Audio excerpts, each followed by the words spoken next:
नमस्कार दोस्तों। मैं हूं अनाया और आप सुन रहे हैं दस्तक अनाया के साथ। अगर आप चैनल पर नए आए हैं तो कहानी को सुनने के बाद बेल आइकन को प्रेस करके चैनल को सब्सक्राइब करना ना भूलें, क्योंकि आपके ऐसा करने से मुझे मोटिवेशन मिलता है और साथ ही मेरी अगली कहानी की दस्तक सबसे पहले आपके दरवाजे पर होगी। और मैं इसी तरह आपके लिए डरावनी और रोमांचक कहानियां लाती रहूंगी। कहानी को सुनने के बाद कहानी को लाइक और शेयर करना ना भूलें और कमेंट करके ज़रूर बताएं कि आपको आज की कहानी कैसी लगी। और अगर आपका कोई पर्सनल एक्सपीरियंस है तो उसे मेरे साथ ज़रूर शेयर करें।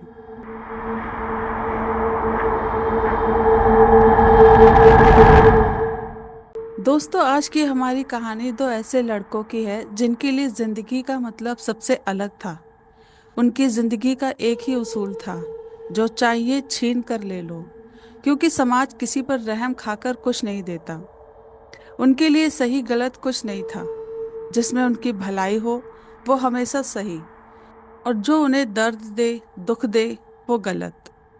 रघु के लिए जिंदगी एक ऐसे जख्म की तरह थी जो कभी भरता ही नहीं था, क्योंकि बचपन से ही उसने गरीबी देखी थी और पेट भरने के लिए उसकी माँ को दूसरों के घरों में काम करना पड़ता था।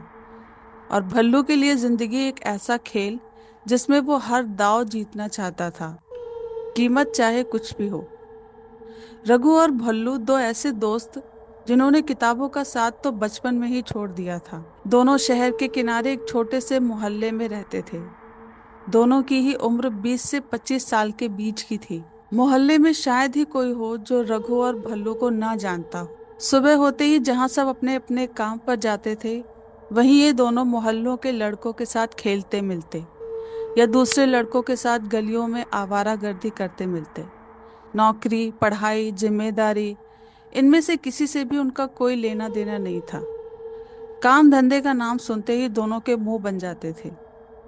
जेब खाली होने पर छोटी मोटी चोरी करके पैसों का जुगाड़ कर लेते और इसके बाद दिन भर ऐसे ऐंठन से घूमते मानो इलाके के बादशाह हों। और अगर रुपयों का जुगाड़ नहीं हो पाता था तो किसी न किसी से उधार लेकर काम चलाते। लेकिन मेहनत शब्द तो उनकी डिक्शनरी में था ही नहीं। मोहल्ले में शायद ही ऐसा कोई था जिससे उन्होंने उधार नहीं लिया था। अब हालत ये हो गई थी, हर आने जाने वाला उन्हें रुपए वापस करने के लिए टोकने लगा था। लेकिन दोनों की अकड़ इतनी थी कि सीधे मुंह जवाब देना भी जैसे उनकी शान के खिलाफ था। जिंदगी बस चलती चली जा रही थी। दिन में आवारागर्दी करते, 2 नंबर के काम करके रुपयों का जुगाड़ करते और रात होते ही उन रुपयों से शराब खरीदते और उसे पीकर नशे में धुत होकर मोहल्लों के लड़कों से लड़ाई झगड़ा करते। मोहल्ले के बड़े बुजुर्ग उनकी हरकतों को देखकर अक्सर कहते थे, ये दोनों किसी दिन अपने ही हाथों अपने लिए बड़ी मुसीबत बुलाएंगे। रघु की माँ दूसरों के घरों में बर्तन मांजकर घर चलाती थी, लेकिन रघु पर उसका कोई असर नहीं पड़ता था। रघु की माँ सावित्री हमेशा उसे समझाती रहती थी, रघु, तू उस भल्लू के साथ मत रहा कर। वो लड़का ठीक नहीं है, वो तेरी जिंदगी बर्बाद कर देगा। लेकिन रघु भल्लू के खिलाफ सुनते ही भड़क जाता था और उनकी बात मानने की बजाय उल्टा उन्हीं पर चिल्लाने लगता था। माँ, मैंने कितनी बार कहा है, तू भल्लू के बारे में ऐसा मत कहा कर। वो मेरे भाई की तरह है। रघु भल्लू की दोस्ती में ऐसा फंसा था कि भल्लू के खिलाफ बोलने वाला हर इंसान उसे अपना दुश्मन दिखाई देता था। और भल्लू, वो तो बचपन से ही अनाथ था। रिश्ते के नाम पर उसका कोई भी नहीं था। पूरी दुनिया में वो एकदम अकेला था। जो था वो रघु ही था। जिम्मेदारी से बेखबर होकर दोनों की जिंदगी बस मौज मस्ती में गुजर रही थी। लेकिन कब तक कोई उन्हें उधार भी देता। लोग अब अपने पैसे वापस मांगने लगे थे। वापस न करने पर अब लेनदार उन्हें मारने की धमकी भी देने लगे थे।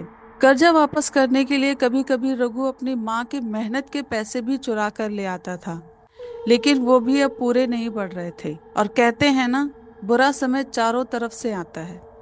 धीरे धीरे दोनों की हालत ऐसी हो गई थी कि उनकी जेब में 10 रुपए भी नहीं होते थे। इस तरह जिंदगी गुजारना दोनों को गवारा नहीं था, लेकिन करते भी तो क्या। हमेशा की तरह रात को दोनों अपने अड्डे पर पहुंचे, जो बस्ती से थोड़ी दूरी पर था। एक खंडर जैसी जगह, जहां शायद ही कोई जाता हो। और जहां दोनों बैठकर शराब पिया करते थे। लेकिन आज जेब खाली थी, पेट आधा भरा और सिर पर पुराने कर्जों का बोझ और चेहरे पर उदासी थी। दोनों वहां जाकर बैठ गए। थोड़ी देर तक दोनों बिना कुछ बोले वहीं बैठे रहे। कुछ देर बाद भल्लू झुंझलाते हुए बोला, यार रघु, ये क्या हालत हो गई है? ये भी कोई जिंदगी है? पहले जैसे तैसे कोई ना कोई जुगाड़ हो ही जाता था। आज तो दारू तक का जुगाड़ नहीं हो पाया। बोलता है पहले का उधार चुका तब मिलेगी। यार अब तो कोई बीड़ी तक उधार नहीं देता। भल्लू ने गुस्से में जमीन पर पड़ा एक कंकड़ उठाया और उसे दूर फेंक दिया। रघु चुपचाप भल्लू की बातें सुन रहा था। ये देखकर भल्लू और भड़क गया। बोला, सुनता ही रहेगा या कुछ कहेगा भी? सबको बस अपने पैसों की पड़ी है। अरे यार, 1,000-500 अगर हमें दे भी दिए तो क्या हुआ? इतना हिसाब कौन रखता है? भगवान ने तुमको इतना दिया है, इतने पैसों का क्या करोगे? रघु, कुछ तो जुगाड़ करना ही पड़ेगा, कुछ बड़ा करना पड़ेगा। ऐसा कब तक चलेगा? दोनों के सामने अब एक ही सवाल था कि ऐसा क्या करें। तभी अचानक भल्लू ने चुप्पी तोड़ी। वो धीरे से रघु की तरफ खिसका और उसकी तरफ फुसफुसाते हुए बोला, एक आइडिया है। अगर तूने मेरा साथ दिया ना, तो ना हमें किसी से उधार मांगना पड़ेगा और ना ही सट्टा लगाने की जरूरत पड़ेगी। बस बिना मेहनत के बैठे ही बैठे हम माला माल हो जाएंगे। रघु भल्लू की ओर देखते हुए बोला, अच्छा, बता क्या काम करना है? वैसे भी तेरे दिमाग में जब भी कोई आइडिया आता है तो वो अपने साथ एक नई मुसीबत लेकर आता है। भल्लू ने इधर उधर देखा और बोला, यार रघु, देख इन लोगों को जो अपने को बहुत बड़ा आदमी समझते हैं, अमीर बनकर घूमते हैं। हम जैसे गरीब उनसे 1,000-500 मांग लेते हैं तो उन्हें चिंता में रात भर नींद नहीं आती, और जब तक रुपया वापस ना ले लें तब तक पीछे पड़े रहते हैं। सब हमारे जैसे ही तो हैं, इनमें और हम में ज्यादा अंतर नहीं है। सब पैसों के पीछे ही भाग रहे हैं। इतने में उनका क्या बिगड़ जाता है? जितना वो एक दिन में उड़ा देते हैं उतना हम एक महीने में भी नहीं उड़ा पाते। इन लोगों के पास चाहे जितना भी पैसा आ जाए, ये फिर भी 1,000-500 के लिए गरीबों के पीछे पड़े रहते हैं। लेकिन एक बात समझ रघु, सब लोग एक जैसे नहीं होते। रघु बहुत सिकोड़ते हुए बोला, अच्छा, कौन नहीं होता, बताना जरा। भल्लू रघु के कंधे पर हाथ रखते हुए बोला, वही लोग जो कब्रिस्तान में चुपचाप अपनी कब्र में लेटे होते हैं, वही जो मर चुके हैं।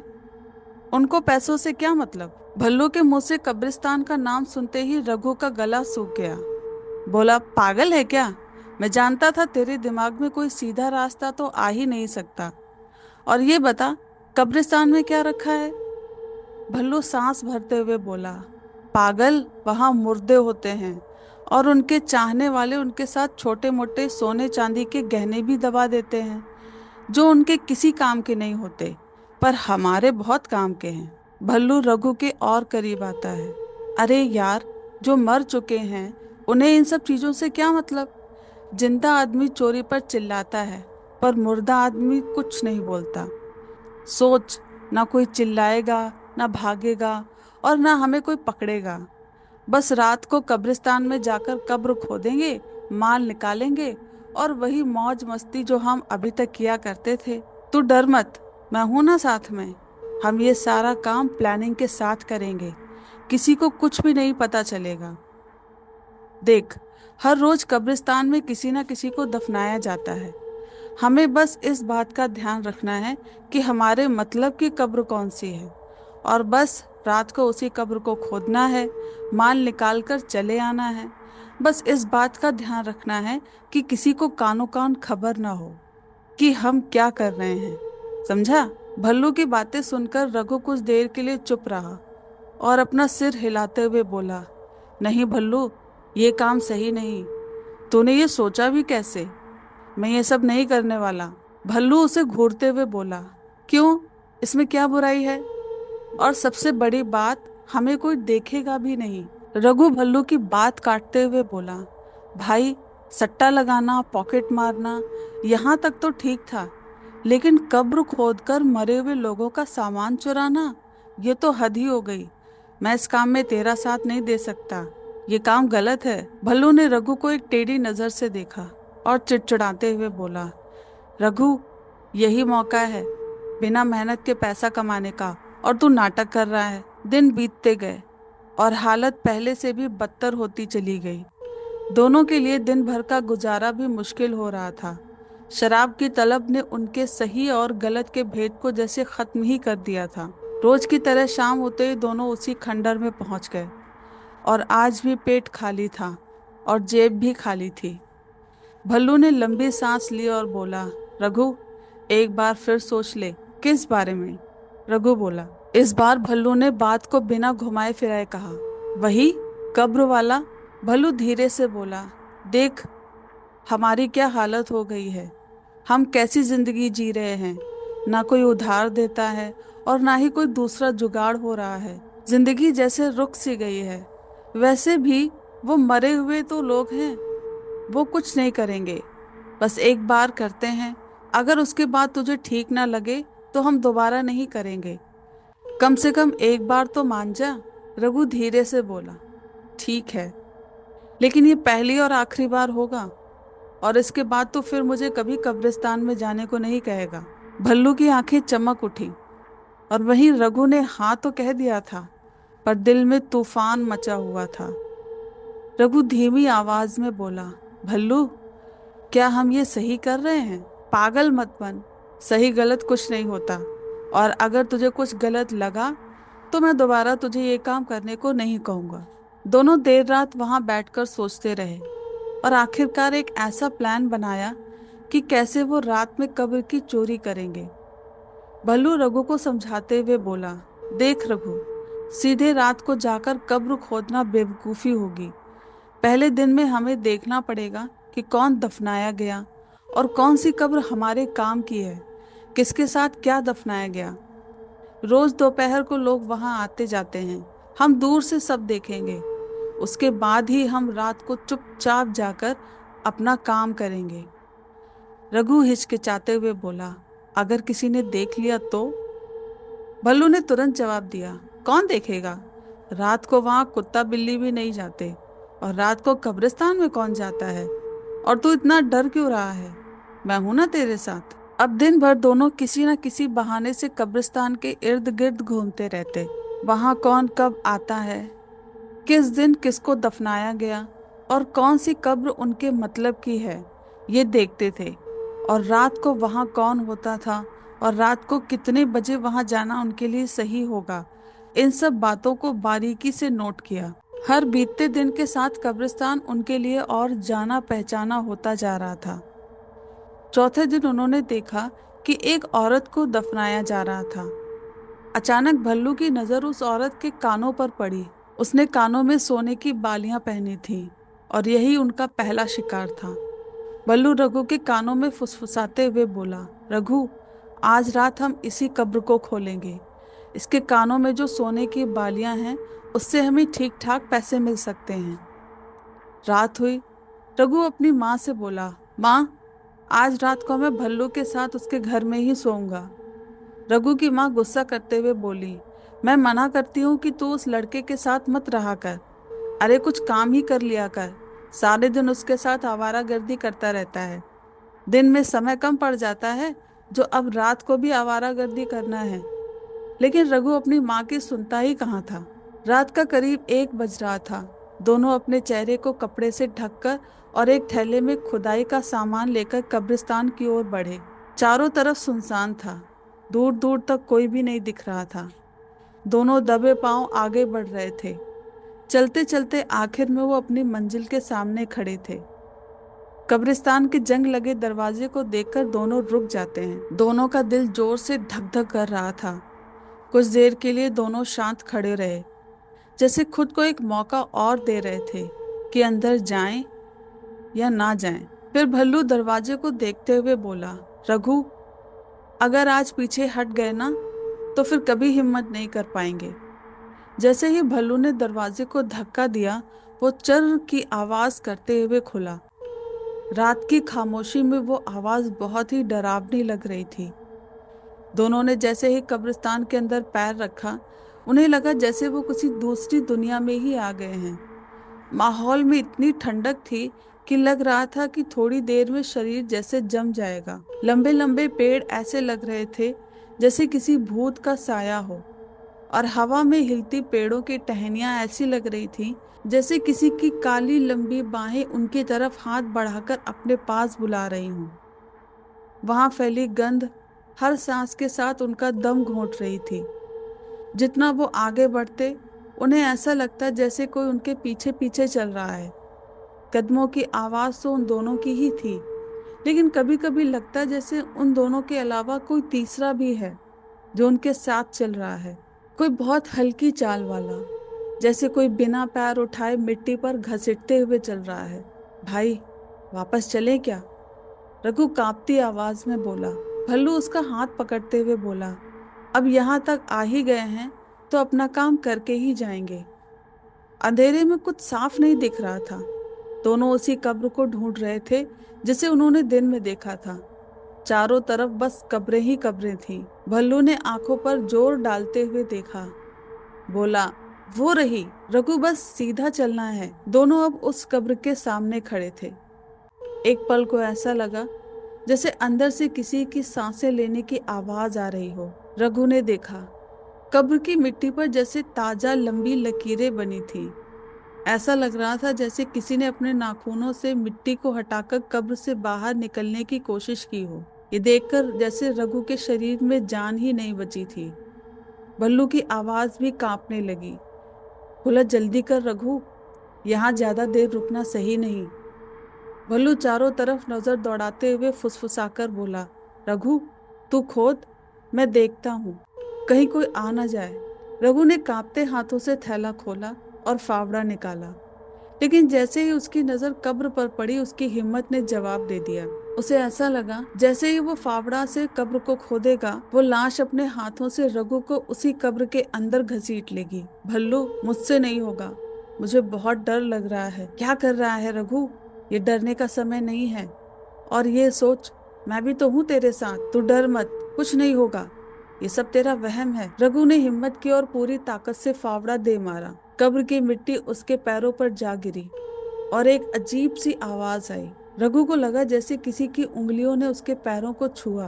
भल्लू, तूने सुना ये अजीब सी डरावनी आवाज? भल्लू आंखें दिखाते हुए बोला, कुछ नहीं, तेरा फावड़ा किसी पत्थर से टकराया था, ये उसी की आवाज थी। रघु, तू जितना सोचेगा उतना ही और डरेगा। सोच मत, बस खोदता जा। रघु ने पूरी ताकत से कब्र को खोदना शुरू किया और खोदते खोदते उसे उस औरत का चेहरा दिखाई देने लगा।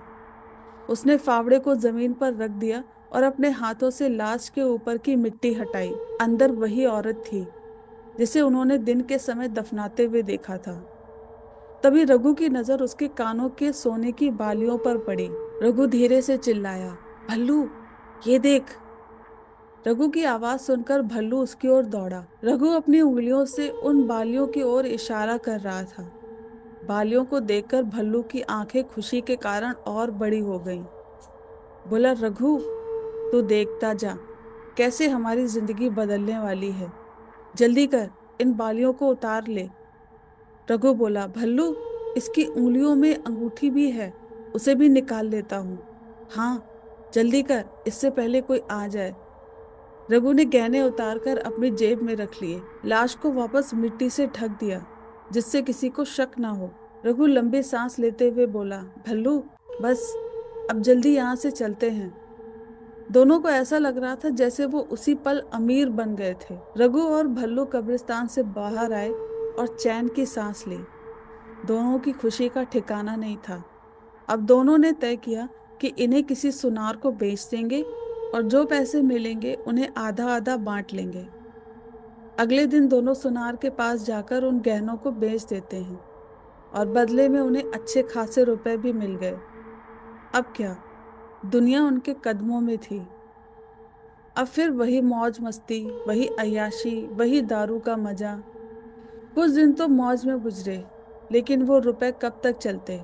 अब वो भी खत्म हो रहे थे। दोनों अब दोबारा उसी उलझन में थे कि रुपए खत्म होने वाले हैं, उसके बाद हम क्या करेंगे? भल्लू बोला, रघु, क्या बोलता है, एक बार फिर से ट्राई करें? रघु भल्लू का इशारा समझ रहा था। उसने भी हिचकिचाते हुए हाँ कह दिया। और अब धीरे धीरे ये उनकी आदत बन चुकी थी। आए दिन कब्र लूटते थे। कब्र से लूटे गए सोने को सुनार को बेच देते और उन पैसे से अय्याशी करते थे। लेकिन शायद उनकी किस्मत को ये मंजूर नहीं था। और कहते हैं ना, गलत रास्ता हमें कभी सही मंजिल तक नहीं ले जाता। हमेशा की तरह उनकी नजर किसी ऐसी लाश की तलाश में थी जो उनके मतलब की हो।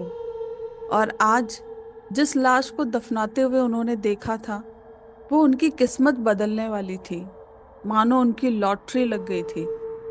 वो लाश एक महिला की थी जिसकी उम्र 40-45 साल की होगी। और उसने हाथों में मोटे मोटे कंगन पहने हुए थे।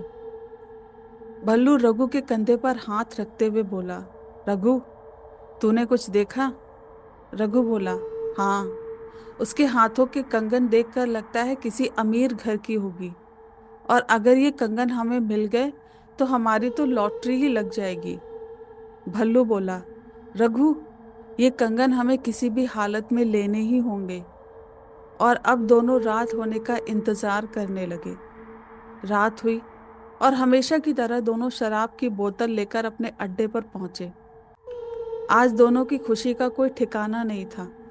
रघु ने बोतल खोली और शराब को गिलास में डाला। दोनों शराब पी ही रहे थे कि अचानक भल्लू के मन में ख्याल आया। बोला, यार रघु, आज जो हमें खुशी मिली है वो उस लाश की वजह से है। और हमें देखो, यहाँ अकेले बैठकर पी रहे हैं। क्या हुआ अगर वो हमारा साथ नहीं दे सकती? बाकी बची शराब हम उसके पास बैठकर पियेंगे। रघु बोला, लगता है तेरा दिमाग खराब हो गया है, तुझे चढ़ गई है। अगर कहीं किसी ने हमें वहां दारू पीते हुए देख लिया तो?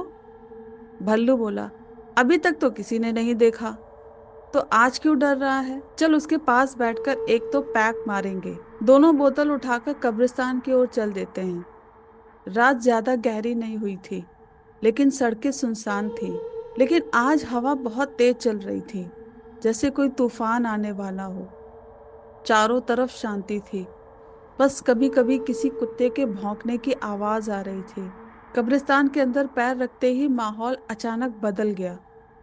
वहां का माहौल बहुत ठंडा था। पेड़ों की टहनियां ऐसे हिल रही थी जैसे किसी भूत का साया हो। हवा के कारण पेड़ जोर जोर से हिल रहे थे और अजीब सी आवाज निकाल रहे थे।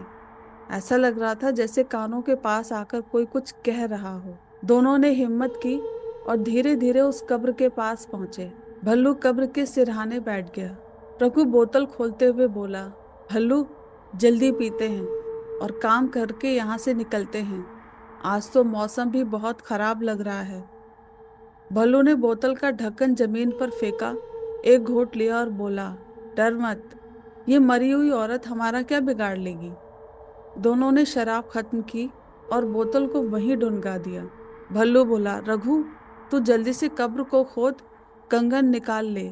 मैं देखता हूँ कहीं कोई हमें देख तो नहीं रहा। रघु ने थैले से फावड़ा निकाला और कब्र खोदने लगा। आज रघु के मन में एक अजीब सी घबराहट थी जो उसने इससे पहले कभी महसूस नहीं की थी। उसका दिल जोर जोर से धड़क रहा था। उसने अपनी स्पीड बढ़ाई और लगभग 10 मिनट में लाश पर से सारी मिट्टी हटा दी। अंदर वही औरत थी।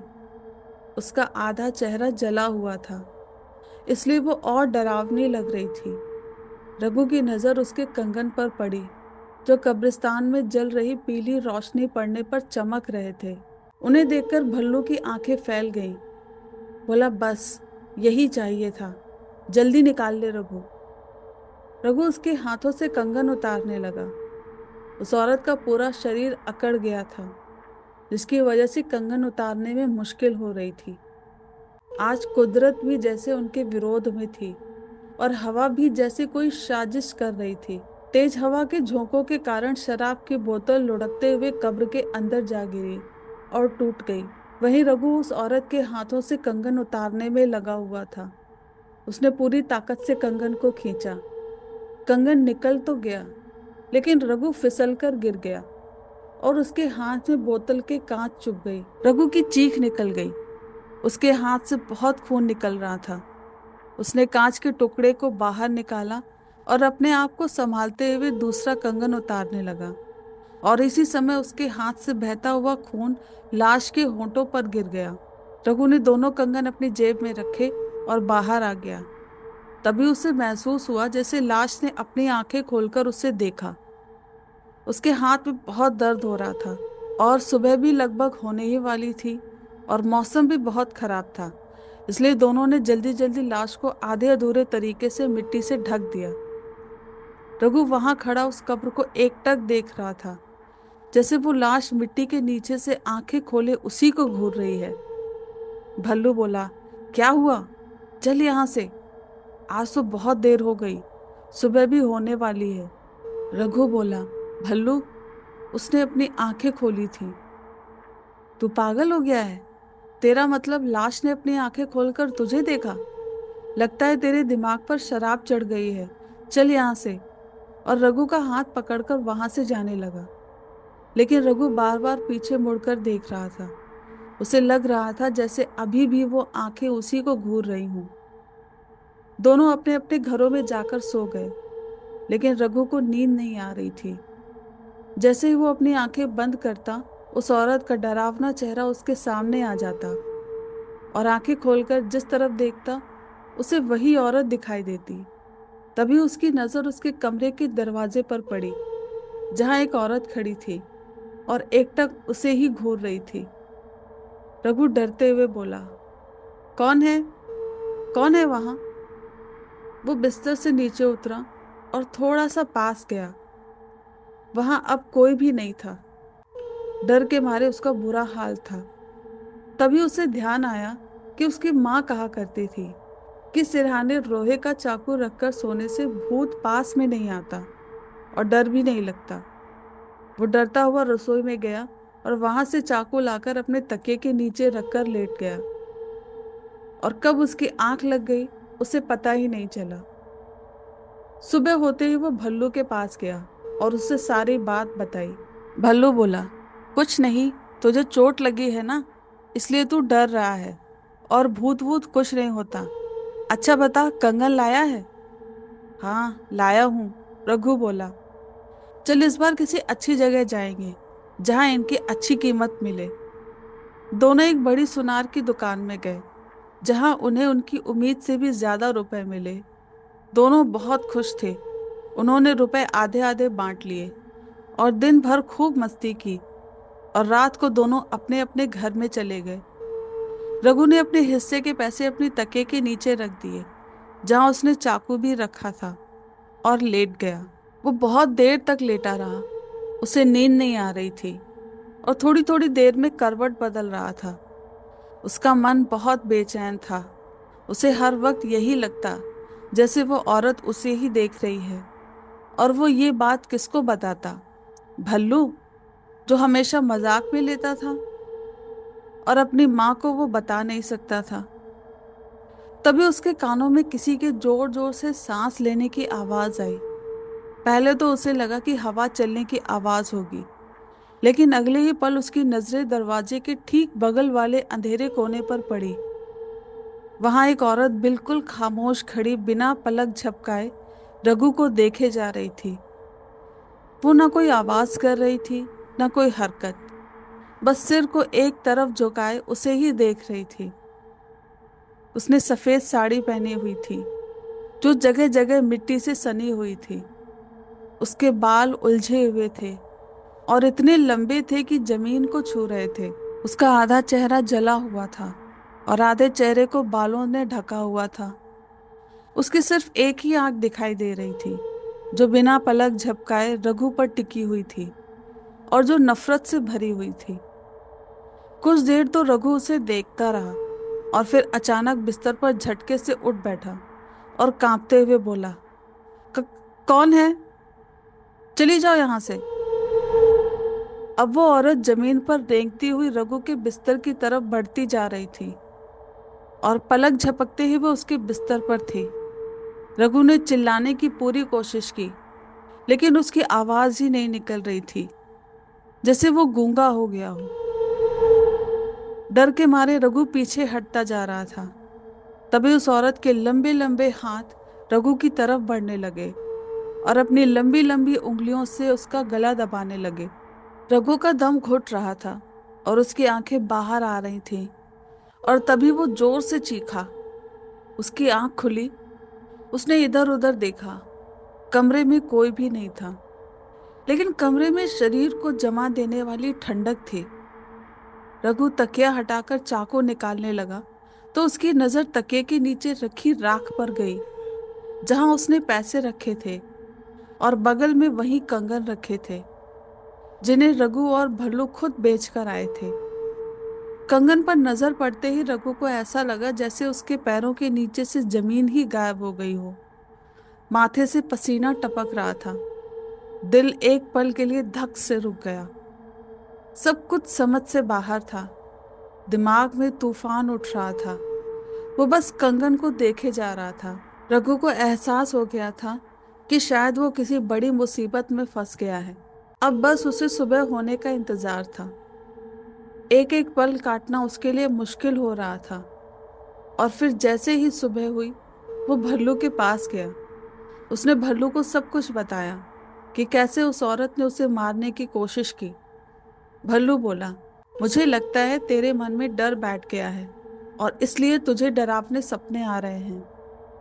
रघु भल्लू की बात काटते हुए बोला, मुझे पता था तू यही कहेगा कि ये मेरा वहम है। और तभी उसने अपनी जेब से वो सोने के कंगन निकाले और भल्लू के हाथ में रख दिए। इन्हें तो पहचानता है ना कि ये भी मेरा वहम है। भल्लू ने जैसे ही उन कंगन को देखा, उसका मुंह खुला का खुला रह गया। अरे ये तो वही कंगन है जो हमने कल बेच दिए थे। ये वापस तेरे पास कैसे आए? रघु बोला, भल्लू, मुझे सब समझ में आ गया है। ये सब उसी दिन से शुरू हुआ है जिस दिन हमने वो कंगन चुराए थे। कुछ देर दोनों खामोश खड़े रहे और फिर भल्लू घबराते हुए बोला, रघु, इन्हें घर में रखना ठीक नहीं। इन्हें जितनी जल्दी हो सके कहीं दूर फेंक देते हैं, किसी सुनसान जगह जहां कोई जाता ना हो, या फिर किसी नाले में जहां ये किसी के हाथ ना लगे। रघु ने भी हाँ में सिर हिलाया और अब दोनों ऐसी जगह की तलाश में थे जहां किसी की नजर इन पर ना पड़े। तभी भल्लू बोला, रघु, तुझे वो नाला याद है जहां किसी का भी जाना मना है? वहां सारे शहर का गंदा पानी जाता है और वो गहरा भी कितना है। हम इन्हें उसी नाले में डाल देंगे और फिर हमेशा के लिए इस मुसीबत से मुक्ति मिल जाएगी। अंधेरा होते ही दोनों छुपते हुए उस नाले के पास गए। भल्लू ने जोर से कंगन को हवा में उछाला और कंगन नाले के गंदे पानी में छपाक की आवाज करते हुए डूब गए। कुछ देर के लिए दोनों वहीं खड़े देखते रहे और फिर दोनों ने राहत की सांस ली और दोनों अब अपने अपने घर चले गए। उन्हें यकीन हो गया था कि कंगन को नाले में फेंकने के बाद अब सब ठीक हो जाएगा। भल्लू का मन बहुत हल्का महसूस कर रहा था। वो अपने कमरे में गया और बिस्तर पर बैठ गया। उसकी नजर बार बार तकिए पर जा रही थी। उसका मन कह रहा था कि एक बार तकिए को उठाकर देख ले तो तसल्ली हो जाएगी कि अब वो दोबारा नहीं आएगी। उसने अपने कांपते हाथों से तकिए को जैसे ही थोड़ा सा उठाया, उसकी नजर उन्हीं चमचमाते हुए कंगन पर पड़ी जिन्हें वो खुद नाले में फेंक कर आया था। उसकी आंखें जैसे पत्थर हो गई थी। कांपती आवाज में बोला, ये वापस यहाँ कैसे आ गए? ये नहीं हो सकता। इन्हें तो मैं खुद अपने हाथों से फेंक कर आया था। अब रघु को साफ समझ आ गया था कि वो किसी बड़ी मुसीबत में फंस चुका है। ऐसी मुसीबत जिससे बचना शायद उसके बस में नहीं। उसे अब ऐसा लगने लगा था जैसे घर के हर कोने में वही है। उसका पूरा शरीर डर से कांप रहा था। कमरे में ठंड अचानक जैसे बढ़ गई थी और ऐसा लगा जैसे कोई उसके पीछे खड़ा गहरी गहरी सांस ले रहा हो। वो झटके से पलटा। उसके ठीक पीछे वही औरत खड़ी थी। पहली बार रघु ने उस औरत की सांसों को इतने करीब से महसूस किया। अब वो औरत हमेशा रघु के आसपास ही रहती थी, चाहे वो अपने घर में हो या बाहर हो, अकेले हो या भीड़ में हो, उसकी आंखें खुली हो या बंद हो, वो औरत हमेशा उसकी नजरों के सामने रहती थी। उसकी सांसों की आवाज रघु को हमेशा उसके कानों में सुनाई देती थी। रघु हमेशा डरा हुआ रहता था और रघु की माँ भी रघु के ये बदलाव को देख रही थी। रघु, तेरी तबीयत तो सही है ना? आजकल तू हमेशा चुपचाप घर में पड़ा रहता है, ना किसी से मिलता है। तेरा चेहरा भी देख कैसा बुझा बुझा सा हो रहा है। रघु शायद अपनी माँ को सब बताना चाहता था, लेकिन उसकी हिम्मत नहीं हुई। आखिर वो क्या बताता? कि वो कब्रों की चोरी करता था और अब कोई है जो उसे परेशान कर रहा है। वो अपने कमरे में चला गया और कमरे को अंदर से बंद कर लिया। रघु की हालत दिन ब दिन बिगड़ती जा रही थी। वो हमेशा अपने कमरे में सहमा हुआ एक कोने में बैठा रहता था। कई दिन हो गए थे, वो सोया भी नहीं था। कभी रोने लगता, कभी जोर जोर से चिल्लाने लगता, कभी रोते हुए गिड़गिड़ाने लगता। मुझसे गलती हो गई, मुझे माफ कर दो। मैं दोबारा ऐसा नहीं करूंगा, चली जाओ यहाँ से। रघु की माँ रसोई में खाना बना रही थी। अचानक उन्हें रघु के चिल्लाने की आवाज आई। वो दौड़कर उसके दरवाजे के पास आती हैं और दरवाजा खटखटाते हुए बोलती हैं, रघु, वहां तेरे साथ कौन है और तू किससे बातें कर रहा है? तू रो क्यों रहा है बेटा? दरवाजा खोल रघु, मुझे बता क्या हुआ है। अपनी माँ की आवाज सुनकर वो भागता हुआ कमरे से बाहर आता है। उसकी आंखें लाल थीं और उसका पूरा शरीर डर से कांप रहा था। माँ, मुझे बचा लो, वो औरत मुझे मार देगी। वो हमेशा मेरे साथ रहती है, वो मुझे मारना चाहती है। रघु की माँ हक्की बक्की रह गई। कौन औरत? क्या बकवास कर रहा है तू? यहाँ तो कोई भी नहीं है। रघु कांपती आवाज में बोला, माँ, मुझसे बहुत बड़ी गलती हो गई। और उसके बाद रघु ने अपनी माँ को सारी बात बताई कि कैसे वो और भल्लू कब्र में पड़ी लाशों का सामान चुराते थे और फिर उस सामान को बेचकर उन रुपयों से अय्याशी किया करते थे। उसने अपनी माँ को वो कंगन भी दिखाए जो उसकी तकिए के नीचे रखे थे, और ये भी बताया कि जिस दिन से उन्होंने इन कंगन को चुराया है, उसी दिन से वो औरत उसे परेशान कर रही है और कई बार वो इन कंगन को दूर फेंक कर आया, लेकिन ये अगले ही पल यहीं रखे मिलते हैं। रघु की माँ का चेहरा डर से पीला पड़ गया था, लेकिन साथ ही उन्हें रघु पर बहुत गुस्सा भी आ रहा था। तू मरे हुए लोगों की चीजें चुराता था? ये करते हुए तुझे शर्म नहीं आई? पापी, ये क्या किया तूने? रघु रो पड़ा। माँ, मुझे बहुत डर लग रहा है, वो औरत मुझे छोड़ेगी नहीं। रघु की माँ ने कंगन को एक कपड़े में लपेटा और रघु से बोली, चल, अभी चल मेरे साथ, इससे पहले कि वो औरत कुछ अनहोनी कर दे। मैं एक तांत्रिक को जानती हूँ, वो तुझे इस औरत से जरूर मुक्ति दिलाएंगे। रघु और उसकी माँ तांत्रिक के पास जाते हैं। वो आंखें बंद किए अपनी साधना में लीन था, और जैसे ही रघु अपनी माँ के साथ उसकी कुटिया में प्रवेश करता है, वो धीमी आवाज में रघु की तरफ मुंह घुमाते हुए कहता है, कहाँ है वो चीज जो तू वहां से चुरा कर लाया था? रघु कांपते हुए कंगन आगे बढ़ा देता है, लेकिन तांत्रिक उन्हें हाथ नहीं लगाता और उन पर नजर पड़ते ही उसके चेहरे का रंग बदल जाता है। तूने बहुत बड़ा पाप किया है। रघु की माँ रोते हुए बोली, बाबा, मेरे बेटे को बचा लो, इससे बहुत बड़ी गलती हो गई। तांत्रिक गुस्से में चिल्लाते हुए बोला, कब्र खोदकर मरे हुए लोगों का सामान चुराना गलती नहीं, पाप है। ऐसा पाप जिसके लिए कोई क्षमा नहीं होती। उन चीजों से उनकी आत्मा बंधी होती है, और इसे चुराकर सीधा तुमने अपनी मौत को दावत दी है। तांत्रिक ने अपनी आंखें बंद की और कुछ मंत्र पढ़ने लगा, और अचानक से अपनी आंखें खोलते हुए बोला, वो औरत यही है, वो कुटिया के बाहर तेरा इंतजार कर रही है, वो तुझे छोड़ेगी नहीं। रघु की माँ रोने लगी, कुछ कीजिए बाबा, कुछ तो उपाय होगा, यही मेरा इकलौता सहारा है, वो इसे मार देगी। तांत्रिक बोला, मरना तो अब इसकी तकदीर में ही लिखा है। देखो, मैं तुम्हें उस आत्मा से बचा नहीं सकता, क्योंकि तुमने खुद उसे बुलाया है। मैं सिर्फ उसे तुमसे दूर रख सकता हूँ, और जब तक वो तुमसे दूर रहेगी, वो तुम्हें नहीं मार सकती। तांत्रिक रघु को एक ताबीज देता है और बोलता है, इसे अपने गले में पहन लो। ध्यान रखना, इसे अपने गले से कभी मत उतारना, वरना तेरी मौत पक्की है। वो दूर से तुझे डराने की कोशिश करेगी, लेकिन तुझे छू नहीं पाएगी। रघु और उसकी माँ अपने घर वापस आ जाते हैं। रघु सीधा अपने कमरे में जाता है। अब उसे कम से कम इतनी तसल्ली थी कि वो उसे छू नहीं पाएगी। रघु की आंख लग जाती है। रात का करीब 3 बज रहा था। रघु को ऐसा लगा जैसे कोई उसकी चादर को घसीट रहा है। रघु घबराकर अपने बिस्तर पर बैठ गया। कौन है? वो औरत रघु के सामने खड़ी थी और जोर जोर से हंस रही थी और फटी हुई आवाज में बोली, रघु, कौन बचाएगा तुझे मुझसे?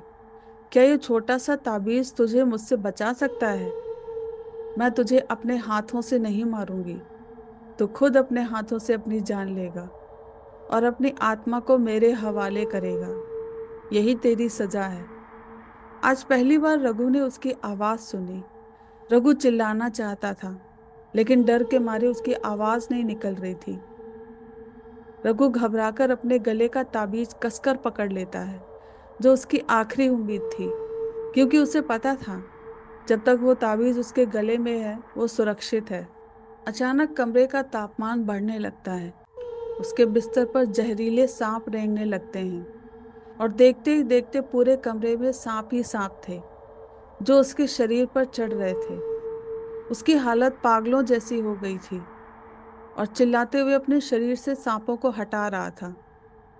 और इतने में कब वो उस ताबीज को भी सांप समझकर अपने गले से उतारकर फेंक देता है, उसे पता ही नहीं चलता।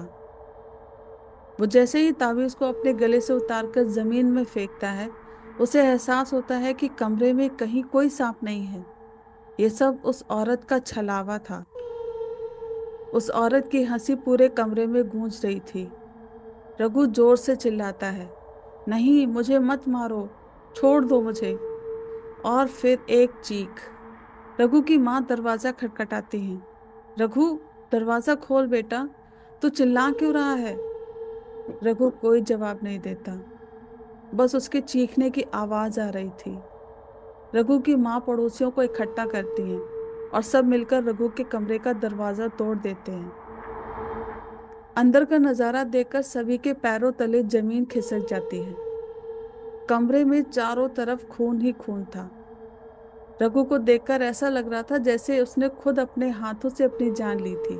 उसके एक हाथ में वही चाकू था जिसे वो अपनी रक्षा के लिए अपने तकिए के नीचे रखता था, और उसके गले का ताबीज दूर एक कोने में पड़ा हुआ था। उसके एक आंख की पुतली नहीं थी। ऐसा लग रहा था जैसे उसने खुद अपने हाथ से उसे निकाला हो। पूरे शरीर पर चाकू से गहरे गहरे घाव किए गए थे, जैसे उसने खुद चाकू से अपने हाथ और पैरों के मांस को काट काट कर निकाला हो। और उसके बाद भी जैसे उसे खुद पर रहम ही ना आया। उसके पैर अजीब तरीके से मुड़े हुए थे और गले पर एक गहरा चाकू का निशान था। वो ले गई उसे। रघु की माँ रो रो कर कह रही थी। पड़ोसी कहते हैं रात भर रघु के कमरे से किसी औरत के हंसने की आवाज आ रही थी। आज भी रघु के कमरे में पैर रखने की किसी की हिम्मत नहीं होती। वो हंसी आज भी उसके कमरे में गूंजती है। रघु की मौत के बाद सारा मोहल्ला सहमा हुआ था, लेकिन जो सबसे ज्यादा टूट चुका था वो था भल्लू। भल्लू को अंदर ही अंदर एक बात खाए जा रही थी। काश उसने लालच न किया होता। जब रघु ने कहा था कि ये काम गलत है, उसने उसकी बात सुनी होती और मान ली होती। पर अब उसके पास पछतावे के अलावा कुछ नहीं था, क्योंकि उसका दोस्त हमेशा के लिए उससे दूर जा चुका था, जहां से लौटना किसी के लिए मुमकिन नहीं होता। तो दोस्तों, ये थी हमारी आज की कहानी। मुझे उम्मीद है आपको कहानी पसंद आई होगी। कमेंट करके मुझे ज़रूर बताएं और चैनल को सब्सक्राइब करके मुझे मोटिवेट करते रहें, जिससे मैं इसी तरीके की रोमांचक और डरावनी कहानियाँ लाती रहूं। तो चलिए फिर मिलेंगे अगली दस्तक में।